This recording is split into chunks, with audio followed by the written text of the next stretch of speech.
Fundamentals from zero lesson 12 profitability ratios 100 रुपए की sales में कंपनी कितना कमाती है। लेसन 9 में हमने कंपनी की असली वैल्यूएशन समझी, लेसन 10 में फाइनेंशियल रेशियोज की दुनिया में एंट्री ली और लेसन 11 में देखा कंपनी अपने शॉर्ट टर्म बिल्स भर भी सकती है या नहीं, यानी लिक्विडिटी। लेकिन अब एक और इम्पॉर्टेंट सवाल, कंपनी बिजनेस कर तो रही है लेकिन एक्चुअली कमा कितना रही है। Welcome to lesson 12 profitability ratios. Rahul की टपरी अब अच्छी चल रही है। मान लो एक दिन राहुल की टोटल सेल्स हुई 100 रुपए। अब राहुल बोलता है भाई मैंने 100 रुपए का बिजनेस किया, लेकिन इन्वेस्टर तुरंत पूछेगा राहुल 100 की सेल्स में तेरा बचा कितना, क्योंकि 100 की सेल्स का मतलब 100 का प्रॉफिट नहीं होता। मिल्क का cost, T powder, sugar, staff salary, electricity, rent, tax, सब कुछ निकालने के बाद जो बचता है वही असली अर्निंग है। और कंपनी की अर्निंग को डिफरेंट स्टेजेस पर समझने के लिए यूज होते हैं प्रॉफिटेबिलिटी रेशियोज। सबसे पहले gross profit margin, simple language में प्रोडक्ट को बनाने या खरीदने की डायरेक्ट कॉस्ट निकालने के बाद कितना पैसा बचा। राहुल ने 100 की चाय बेची, मिल्क, टी पाउडर और शुगर की डायरेक्ट कॉस्ट मान लो 40 रुपए, तो 60 रुपए बचा। Gross profit margin 60%। लेकिन ध्यान रखिए राहुल ने अभी 60 रुपए पॉकेट में नहीं डाले, अभी रेंट बाकी है, सैलरी बाकी है, इलेक्ट्रिसिटी बाकी है और बहुत कुछ बाकी है। इसलिए नेक्स्ट लेवल आ जाता है operating profit margin. Operating profit margin बताता है बिजनेस अपनी नॉर्मल ऑपरेशन से कितना प्रॉफिट जनरेट कर रहा है। राहुल की 100 रुपए की सेल्स में डायरेक्ट कॉस्ट के बाद 60 रुपए बचा, लेकिन स्टाफ, रेंट, इलेक्ट्रिसिटी और दूसरे ऑपरेटिंग एक्सपेंसेस के बाद मान लो 20 रुपए बचा, तो ऑपरेटिंग प्रॉफिट मार्जिन 20%। यानी राहुल 100 रुपए का बिजनेस करता है और कोर बिजनेस से 20 रुपए कमा रहा है। ये रेशियो हमें बिजनेस की ऑपरेटिंग एफिशिएंसी समझने में हेल्प करता है।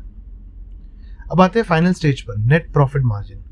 अब ऑपरेटिंग एक्सपेंसेस के बाद भी इंटरेस्ट है, टैक्स है और कुछ और एक्सपेंसेस है।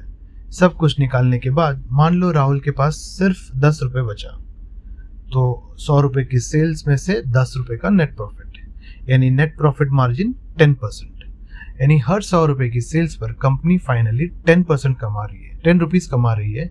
अब पिक्चर क्लियर है, ग्रॉस मार्जिन प्रोडक्ट लेवल पे और ऑपरेटिंग मार्जिन बिजनेस लेवल पे, नेट मार्जिन फाइनल प्रॉफिट। अब एक इंपॉर्टेंट ट्विस्ट, मान लो कंपनी ए का नेट प्रॉफिट मार्जिन 20% है, कंपनी बी का 10% है। क्या कंपनी ए ऑटोमेटिकली बेटर है?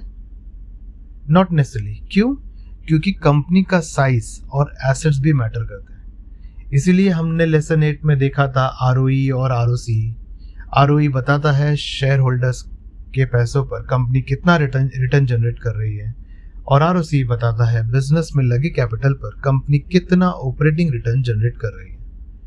और एक और यूजफुल रेशियो है आरओए, रिटर्न ऑन एसेट्स, यानी कंपनी अपने टोटल एसेट्स का यूज करके कितना प्रॉफिट जनरेट कर रही है। तो जब भी कोई कंपनी एनालाइज करो, एक सिंपल मेंटल टेस्ट करो। इमेजिन करो कंपनी को 100 रुपए की सेल्स मिली, फिर पूछो 100 रुपए में से ग्रॉस प्रॉफिट कितना, फिर ऑपरेटिंग प्रॉफिट कितना और फाइनली नेट प्रॉफिट कितना, और फिर क्या ये मार्जिन्स इंप्रूव हो रहे हैं या गिर रहे हैं।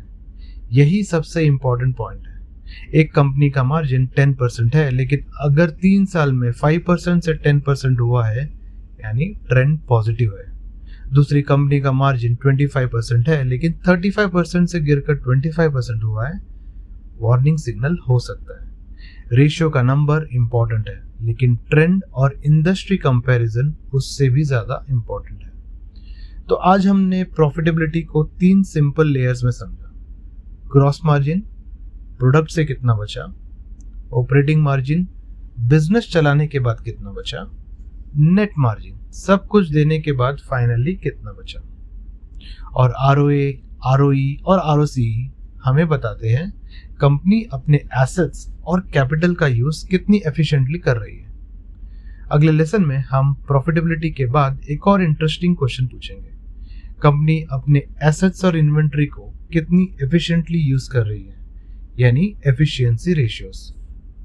वीडियो यूजफुल लगा हो तो लाइक जरूर करिए और कमेंट्स में बताइए आपके हिसाब से 100 रुपए की सेल्स में कितना नेट प्रॉफिट एक एक्सेलेंट बिजनेस को टारगेट करना चाहिए? मिलते हैं लेसन 13 में। Happy investing.